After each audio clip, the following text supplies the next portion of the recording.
coaches, judges, and honored guests. Welcome to CaseIT 2021, Finals Presentation Time Slot E. My name is Siddharth, and I will be your timer today. At this time, I would kindly ask all judges and coaches to ensure your audio is muted. As a reminder, the CaseIT Organizing Committee is recording the presentations. However, in the case of technical difficulties, the recording may be cut off. So coaches, you are welcome to record on your own device, so long as you do not share your recording outside of your team. It is my pleasure now to introduce to you our judging panel. First, we have Duke Indersigmeni, the Director of Positive Play at EA. Next, we have Diane Lapierre, the Chief Information Officer at Absolute Software, and the Chapter Board President at CIO Association of Canada, Vancouver. Next, we have Peter Holoka, the Director of Educational Technology at West Point Grey Academy, and the Chapter Vice President at CIO Association of Canada, Vancouver. Next, we have Brandon McCabe, the Senior Account Executive at Microsoft. And finally, we have Steve Penton, the Director of Consulting Services at CGI. It is also my pleasure to introduce to you the presentation facilitator, Peter Tingling, who is the Associate Dean for the undergraduate programs at the Beatty School of Business at SFU. We are excited for your presentation, but before we begin, we would like to remind you of the presentation guidelines. You will have 20 minutes to present your solution, and at the conclusion of your presentation, judges will have 10 minutes to ask questions. At the end of these periods, competitors and judges are not permitted to continue speaking, even if the time ends while they are mid-sentence. I will be using my own device to time the presentations and Q&A period.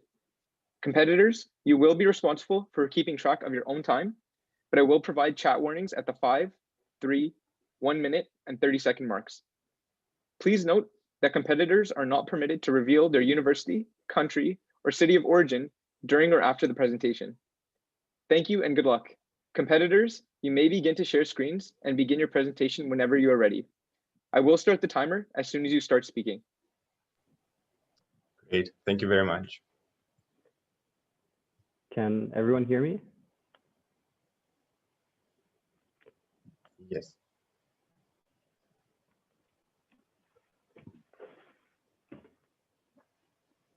Okay. Is everyone able to see the screen? Perfect. All right. Hello, everyone. This is Tim. He's logging on to Apex Legends after a long day of school. He's been facing abuse recently in-game, especially with respect to his ethnic background. He hopes tonight will be fun. This hope is short-lived though. 5 minutes into the game, he faces abuse from one of his teammates, telling him that he sucks and threatening him for not doing what he wants. All Tim wanted was one issue-free game to relax. Knowing he can't get this anymore, he uninstalls Apex Legends to try a new game from the store. Today, Yana, Kareem, Max, and myself are here to show you how you can help create a better gaming experience for people like Tim and ensure a positive play environment. We will first dive into the key issues preventing EA from providing that environment, before asking the question as to how you can leverage emerging technologies to improve the overall player experience. We will then introduce EA Guardian, our integrated system recommendation, which utilizes the tight EA community to pave the way for positive play. I'll now pass on to Yana for our analysis. Thank you very much, Marcus. So first, let's actually have a look at EA's mission. EA wants to grow the company through innovation and bold ideas. EA places great attention on developing creative products for its customers, and generally, the customer is at the core of all decisions. EA wants to deliver beyond the customer's expectations. Thus, to achieve its long-term mission, EA must remain customer-centric and create a positive play environment for its customers. However, what is actually preventing EA from achieving this goal? Well, there are three main challenges. First of all, there's online harm, which includes online harassment on the platform, the same as Tim was facing. In fact, 81% of gamers have actually experienced online harm, and 22% of gamers have stopped playing due to this. Second, there's cheating, which involves gamers buying illegal performance-enhancing tools. Around 30% of gamers have actually admitted to having cheated before. and 1 in 10 gamers stop playing due to being frustrated by others cheating. In fact, cheating actually provokes online harm due to others being frustrated. And lastly, there's unhealthy play, which involves spending large amounts of time online and using it as an escape from reality.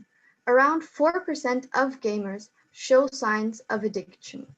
Further, research shows that addiction actually does not contribute to harmful play, and it is more difficult to tackle.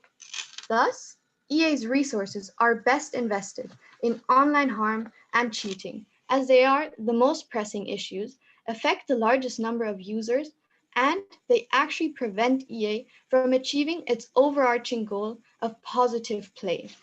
So, where does online harm and cheating actually stem from? First of all, it stems from the anonymity on gaming platforms. This causes users to act as they would not normally, as they feel unidentifiable on the platform and as if their actions do not harm their reputation. Further, there's actually a lack of misconduct, a lack of regulations for misconduct. And often the culprit is not even reported, causing users to engage in misconduct more easily. So how is this actually currently being tackled by EA? Well, users are reported for misconduct, and then EA checks each individual report manually. However, there are often false reports due to anger, and if misconduct is found, the user is usually banned. However, this is ineffective as it solely causes the user to create a new account and does not solve the main issue. So how can this actually be solved in the long run, and how can the behavior be changed? Well, first of all, EA can reward positive behavior through reinforcement learning. This means that positive feedback loops should be created for the user. And in fact, positive reinforcement is one of the most effective measures in achieving long-term behavioral change. It is more helpful than trying to solve negative behavior with negative actions, as actually banning the user from the platform. And second, EA requires technology to reduce the amount of labor in identifying misconduct and advanced analytics to actually identify cheaters. So this leads us to the key question of how can EA leverage emerging technologies as well as behavioral approaches to combat harmful play in order to improve the overall player experience? Thank you, Jana. The answer to that question actually has a name, and that is EA Guardian. EA Guardian is a system that uses a cutting-edge data analytics platform as technological foundation to revolutionize and humanize the approach to fair play and positive play through behavioral approaches that we see around the technological foundation core. Actually diving into this core, the first thing we need to realize is that when we talk about solving some of these issues, such as harmful play and cheating with data and with technology, we need to realize that the technical challenges here are highly complex. First of all, there are massive amounts of highly unstructured data that would need to be ingested and processed by such a data analytics platform.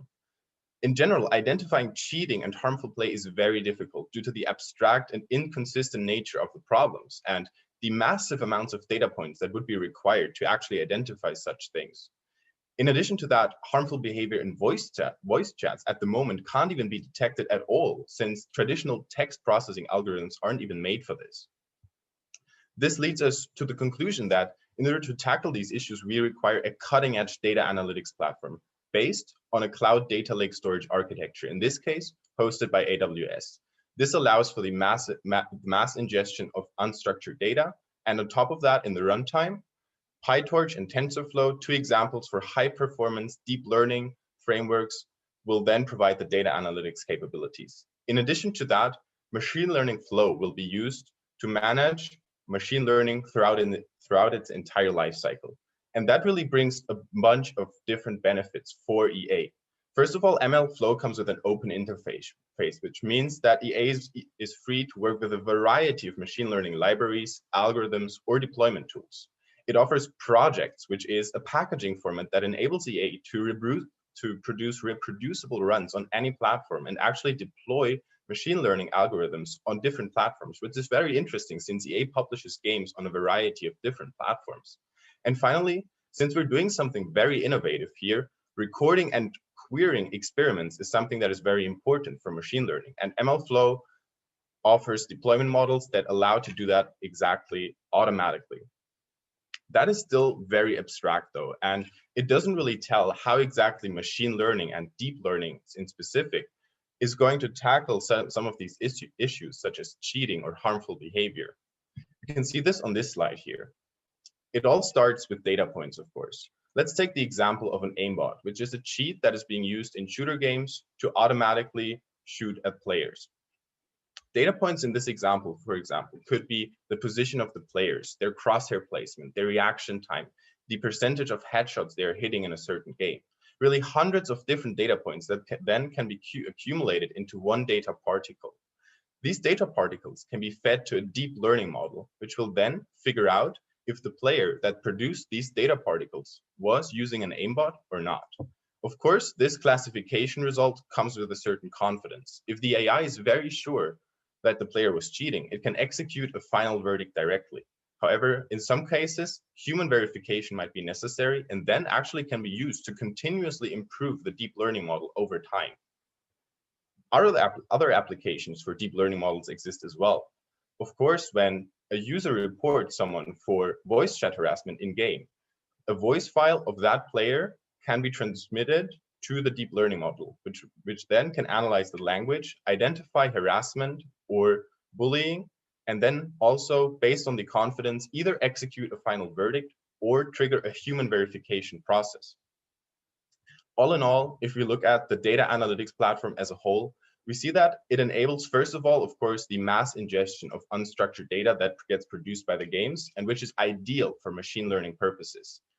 Innovative applications of these deep learning algorithms can, as we've seen, identify cheating, harmful and good in-game behavior, and even voice chat harassment. And so this platform really enables EA to weed through masses of allegations of any kind, filter out the false ones from the promising ones, and actually, on top of all that, even prove where the results stem from, since the data lake architecture is able to keep data lineage.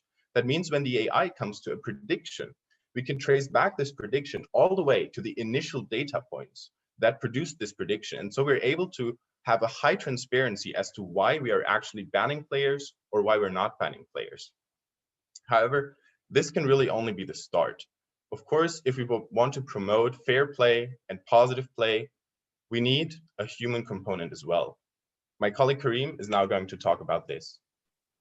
Yes, thank you very much, Max. So now, to complete this whole EA Guardian system, we recommend your company to utilize Guardians to stop cheating effectively and sustainably through establishing positive reinforcement and feedback. So now, who are Guardians? A Guardian is an experienced EA gamer that has the opportunity to report harmful behavior, such as harassment or cyberbullying, and analyze cheating suspicions in uncertain cases. So how can a gamer become a Guardian? So this is simply based on their EA profile. This consists of the amount of wins, the hours played, the account age, and the previous verdict accuracy. So based on the previous verdict act, the accuracy of these verdicts, a person can determine their credibility in being a Guardian. And this leads us to the concept of crowdsourcing a verdict, where hundreds of Guardians will be reviewing and reporting cases, and in return for their input and proactiveness, they're going to be rewarded with in-game rewards. So this is where the concept of incentive comes in, to incentivize the users to partake in this fostered community. This also optimizes machine learning by taking the input from the Guardians back to the machine learning to continuously improve the AI-generated insights. Now, if we take a look, we can see how EA Guardian can actually reduce cheating through a funnel monitoring system. So as seen on the left here, we have a funnel that my colleague Max had touched upon, and the whole idea of the confidence threshold, where if the AI-generated insights have a low enough confidence that it needs human intervention, that's where Guardians come in. Guardians are given the opportunity to validate and review uncertain reported cases and give a verdict.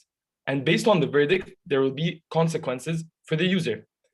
This information about the verdict and about the consequences will be fed back to the machine learning algorithms and to the AI platforms to improve the quality of the insights. And now this is only one part. We've only tackled the problem of cheating. However, what about the problem that Tim has been facing? The problem of harassment, the problem of cyberbullying.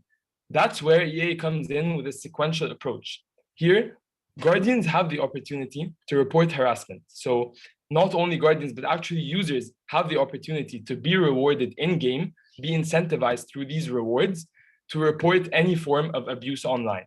So once this has been reported, this is then run through automatic text and voice recognition of the inappropriate language and determined through artificial intelligence whether this was a harmful act or not. Then, based on that, there are consequential actions. So based on the severity of the allegations, consequences can vary from warnings to temporary bans to even permanent bans of accounts. Then the last step of this would be automated feedback. When the person is found guilty, they are given feedback on the reasoning of the verdict and the consequences. This actually is proven to reduce verbal abuse by up to 40% in online gaming. So proven to be very successful. In addition, efficiency and productivity is brought to EA because the AI generated predictions step, so the second step in this sequential process, will reduce the amount of manual labor needed and therefore improving productivity. Now, to move on and wrap up our recommendation in the two phases, let's take a look at our implementation timeline that we recommend for your company. So we see that your company can realize the rollout of EA Guardians within the next 24 months by beginning tomorrow with budget planning, nominating an implementation task force, and recruiting analytics talent. This is going to mark the kickoff, where there's where it's going to be realized in two main phases. Firstly, building the analytics platform, and secondly, incorporating a community, the community aspect, which is going to foster a more positive and safe environment for all of EA's users. The first part will be divided in creating the core architecture as well as continuously developing the AI capabilities, where the community component is going to focus on monitoring cheating as well as preventing harmful gaming. Throughout the 24 months, there will be feedback loops for your company internally to monitor the progress of the project and see how it aligns with the company goals. That being said, Marcus, could you please take us through the impact of our proposed solution? Yes, Kareem, thank you very much for that. We'll first look at some of the financial implications of our strategy. We have actually identified that extra content sold in-game is one of the key contributors to EA's revenue. This means significant effort in creating revenue from customers is through prolonging the gaming experience rather than just the initial sale of a game. With 32% of players quitting, this represents a high potential revenue loss for your company. Assuming that for every quitter, 25% of the revenue for that player is lost, the figure of the total sales lost is as large as 113 million. This, while significant, means that even a small change in the number of players quitting has large financial benefits. So much so that for every 1% of gamers retained, 3.5 million in revenue can be gained. With our strategy, we aim to reduce both cheating and harmful content in order to reduce the number of people who quit playing their games. This is illustrated with respect to our strategy, with a 7% reduction in quitters, reducing in almost 30 million in extra revenue by 2026. Moving on to the investments for the project, we acknowledge that this will require a substantial cost to attain the desired results. In the first year, these costs will amount to a little over 4 million, with considerate operating costs following from then. These costs are mainly associated with hiring and paying both AI specialists and data analysts, alongside building the data lake architecture and supporting the expansive data framework. Because of the high potential for retained players, though, we see this project providing great value and increased revenues for the years to come. We can expect a payback period of 2 years, and assuming a weighted average cost of capital, the result will be an MPV of 49 million by the year of 2026. In the worst case, we expect this to be 25 million, and in the best case, we expect this to be 95 million. Of course, we also look beyond the financial impact of Guardian for gameplay and current issues. The community inclusion by having players analyzing offense cases provides tremendous potential. Take the example of Apex Legends. With its 2 million weekly users, assuming just over 1% participation from players, doing 1 hour of case reviews a week, this allows for 1.3 million hours of review time annually. That's the equivalent of 720 full-time employees doing this all year round. In doing this, we pool the capabilities of the community to help cleanse the games of both harmful behavior and cheating. This will not only save current employees a lot of time, but also increase the efficacy of the Positive Play initiative. Having more manpower at our disposal than ever before, we can do more to ensure a better gaming environment. We expect the outcomes of the strategy to be the following.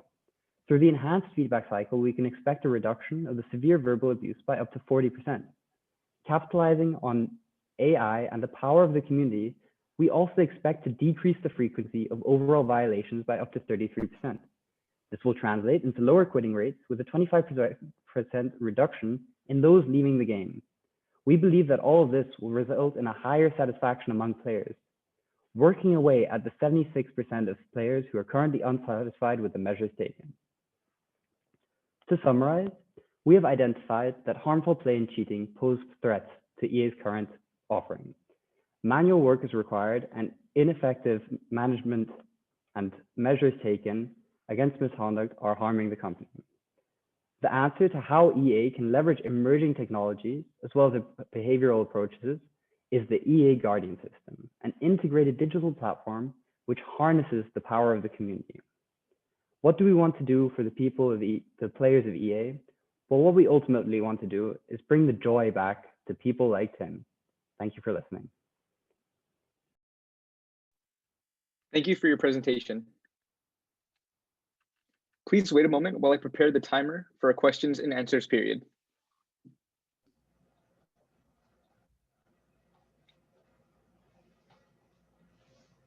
Judges, you have 10 minutes to ask questions. You may now begin. First off, thanks very much. Incredible presentation, super dialed in on the details. Your root cause analysis is 100% accurate. Your focus on rewarding positivity is a huge part of the equation in terms of the future solution, not mentioned by a lot of groups, so that's really, really good. Again, the details, like your description of the modeling problem, including the human, the AI, like how we're analyzing, is eerily close to exactly what the model looks like in current state. So really, really well done. Crowdsourcing verdicts, bringing communities in, has multiple positive effects in terms of raising awareness of what is acceptable, not acceptable, in addition to the efficiencies you named. So love the feedback loop. Again, really, really, really well done. I think my big question, and the EA Guardian, cute name, but I love the idea of an identity to the system, right? And the program. So that's really, again, really smart.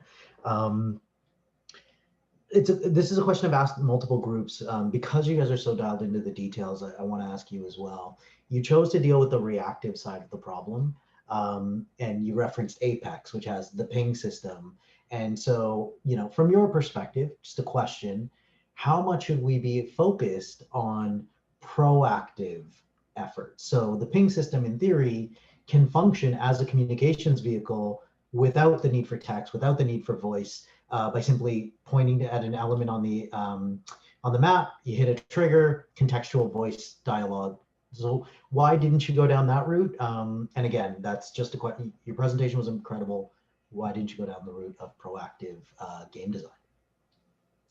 Yes, that's a very interesting question, and I think the main way we didn't go down the road. Actually, yes, the main reason why we didn't go down that road was that a lot of us actually have a lot of gaming experience ourselves.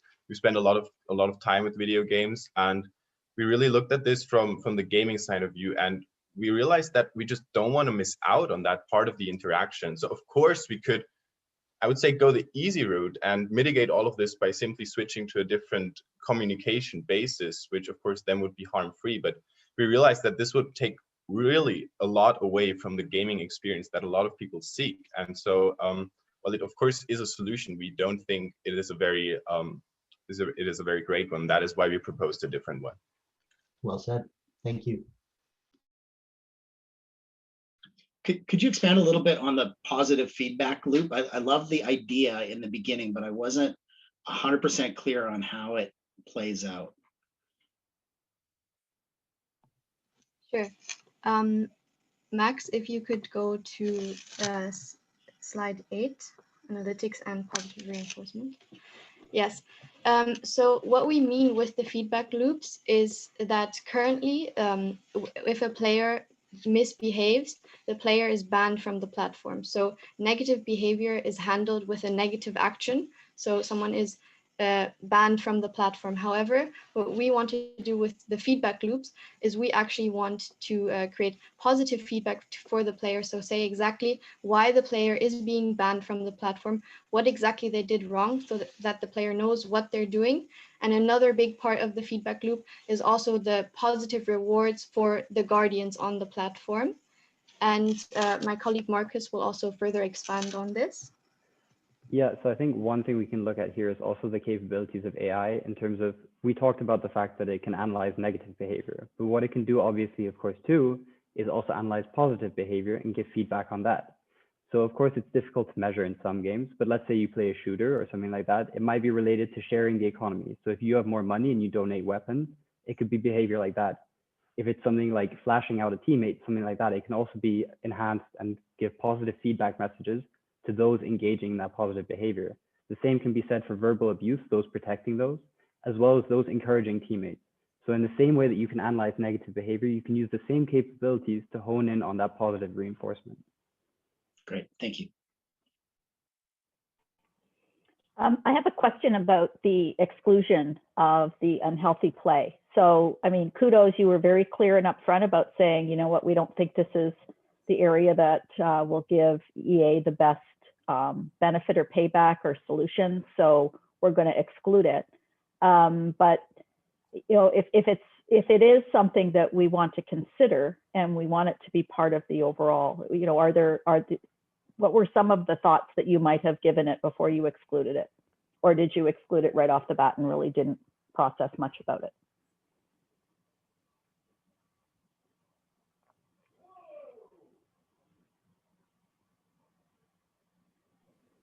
So I believe this was, for us at least, a very very clear process here that we want to follow a multi-step approach.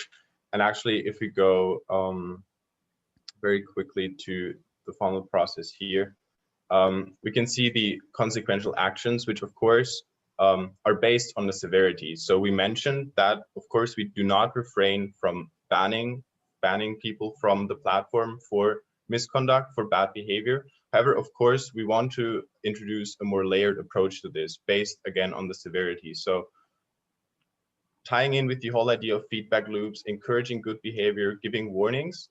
While we do want to exclude players for misconduct, we do not want to have this as a one-size-fits-all solution, where as soon as someone misbehaves, he's outright banned. We really want this to this option to be more severe and more rare, and therefore also more detrimental for a player receiving it. I think my question was actually on the more the addictive behavior, the harmful play that you excluded at the beginning, the addictive behavior. If you could go to the appendix overview and then to the slide. Unhealthy play. I misnamed it. No wonder I confused you. There you go. Why unhealthy play is not tackled? Exactly, slide 34. Yes. So we've actually looked into, so it was actually something we thought about at the beginning, so we didn't, not tackle it from the beginning. So it is a very great question. However, when looking further into it, we actually found that there's several issues. So first of all, addiction actually does not cause a harmful environment. So it does not actually lead to the overarching issue that EA is facing, which is what both online harm and cheating do. So it does not add to that overarching issue.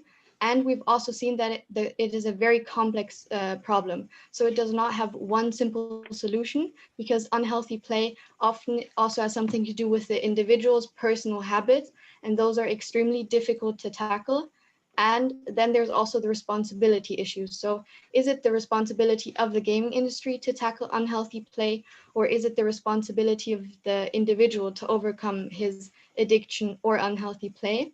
And therefore we thought, as it does not add to the overarching issue of creating a positive play environment, so these players actually do not engage in more harmful activities, we thought that it's best to tackle online harm and cheating.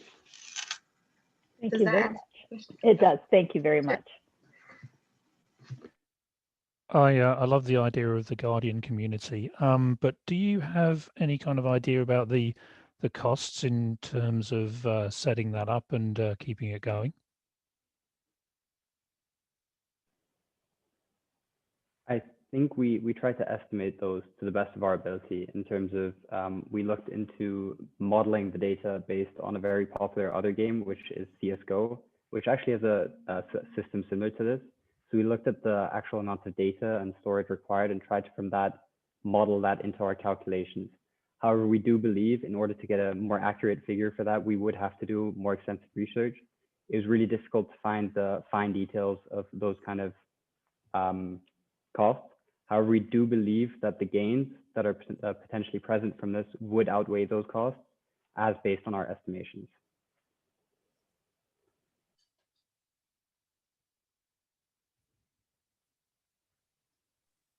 Judges, do we have any more questions for our competitors? All right. Thank you for your questions and answers. The questions and answers time is now complete. And thank you to our competitors for your presentation and to our judges for your insights and expertise. Competitors and coaches, at this time, you may now leave the room.